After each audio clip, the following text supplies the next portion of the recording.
In recent times, our channel has received a lot of messages and comments from those who are newly interested in the black soldier fly larvae farming model. Most people ask the same question: how should I get started? What do I need to prepare? What are the suitable farming conditions? Today, we would like to dedicate this entire video to sharing the most detailed and easy-to-understand guide from A to Z for beginners. From the basic conditions required, how to select breeding stock, prepare the rearing area, incubate eggs, feed, care for, to the entire process of raising larvae until harvest. Whether you only want to try farming on a small scale at home or aim to develop it into a large-scale production farm, after watching this video to the end, you will have a solid knowledge foundation to confidently start your own model. This is an important introductory video in our detailed black soldier fly farming series. If you want to understand each step in greater depth, please continue watching the entire playlist on black soldier fly larvae farming that we have already organized. If you have any questions during the process, please feel free to leave a comment right below the video description or contact us directly via email. We are always ready to support and answer your questions as thoroughly as possible. First, we need to clearly understand the basic conditions for black soldier flies to develop well. This is an insect species that is very easy to raise, but quite sensitive to temperature and humidity. The ideal temperature for egg hatching and larvae development is from 25 to 35 degrees Celsius, with 28 to 32 degrees being the best range. Air humidity should be maintained at 60 to 80%.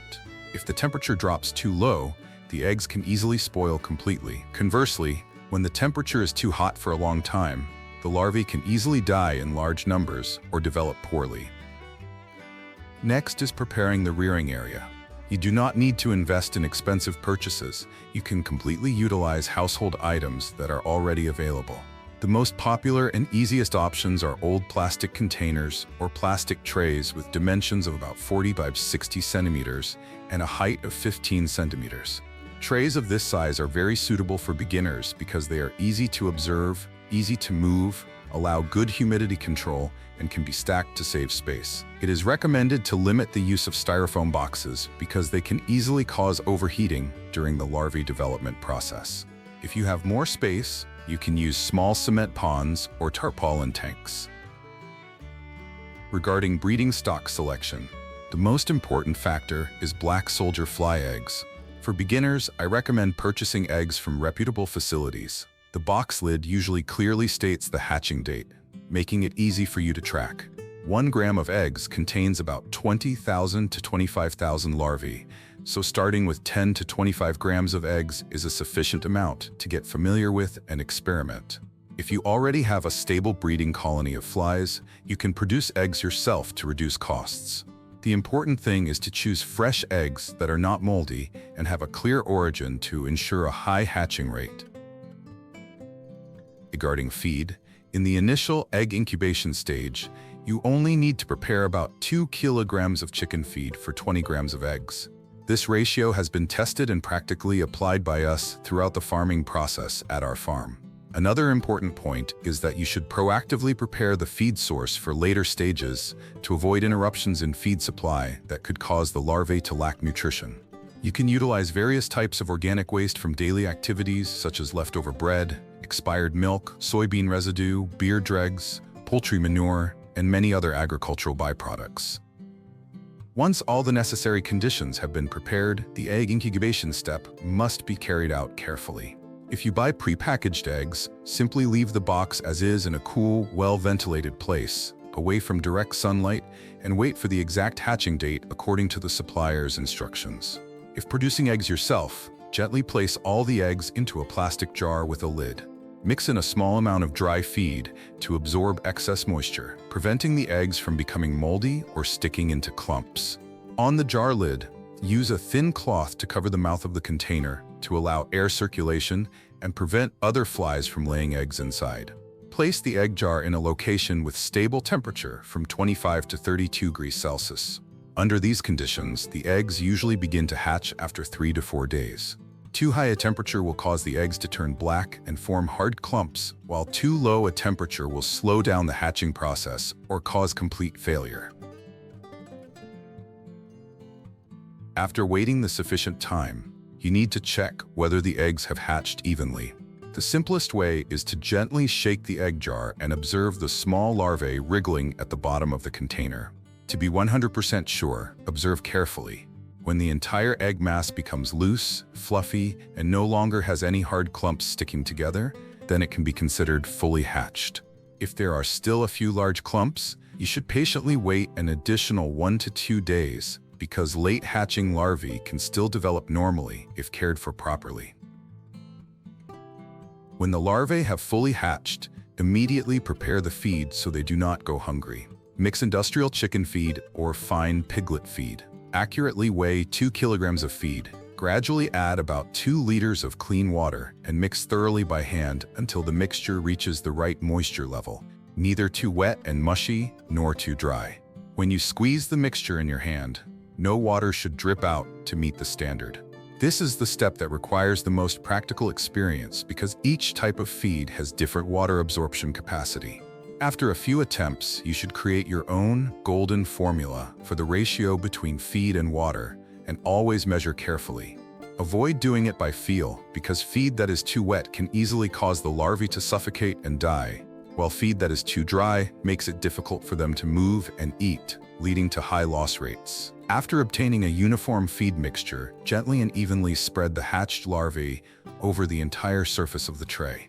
This even spreading is extremely important because it helps the larvae access the feed quickly, reducing crowding and oxygen deficiency. Next, place the tray in a cool, well-ventilated area, away from direct sunlight, and maintain the temperature within 25 to 32 degrees Celsius so that the larvae develop strongly. Throughout the rearing process, you need to monitor the condition of the larva at least 1 to 2 times per day. If you see many larvae crawling up the sides of the tray or escaping outside, this is a sign that the feed is too moist. At this time, you need to sprinkle additional dry feed to balance the moisture and learn from the experience to reduce the amount of water in future feedings. Conversely, if the larvae move slowly and concentrate in wetter areas while the feed remains dry and hard, you need to add a little water by misting. The ultimate goal is to find the perfect suitable formula for the specific type of feed you are using. When the water-to-feed ratio is correct, the larvae will eat vigorously, grow quickly, and uniformly. During the rearing process, I recommend keeping a personal notebook to record your experiences so you can improve the process for future batches. With the initial 2 kilograms of feed, after about 4 to 5 days, the larvae will have eaten almost everything.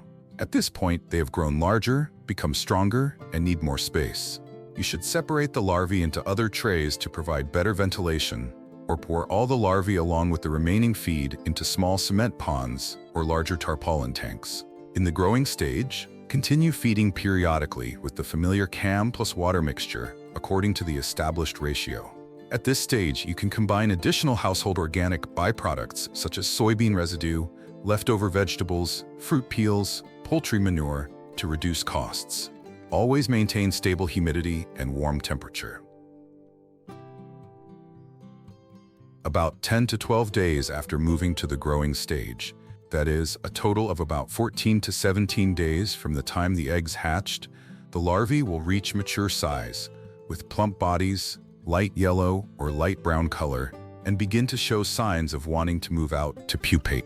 This is the ideal time for harvesting. When you see the larvae starting to crawl up the sides of the tray or gathering in one corner and moving strongly toward the light, you can begin harvesting.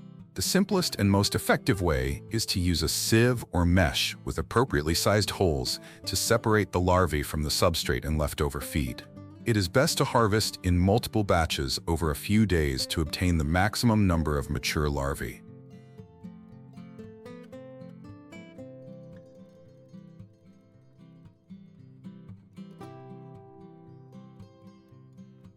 The entire process from egg incubation to harvest usually takes about 14 to 20 days, depending on temperature and care quality. If performed with the correct technique, the survival rate can reach over 90%, bringing high and stable productivity. The harvested larvae can be used immediately as feed for chickens, ducks, fish, pigs, or sold fresh or dried. The remaining organic frass is an extremely good fertilizer for plants, rich in nutrients and almost odorless.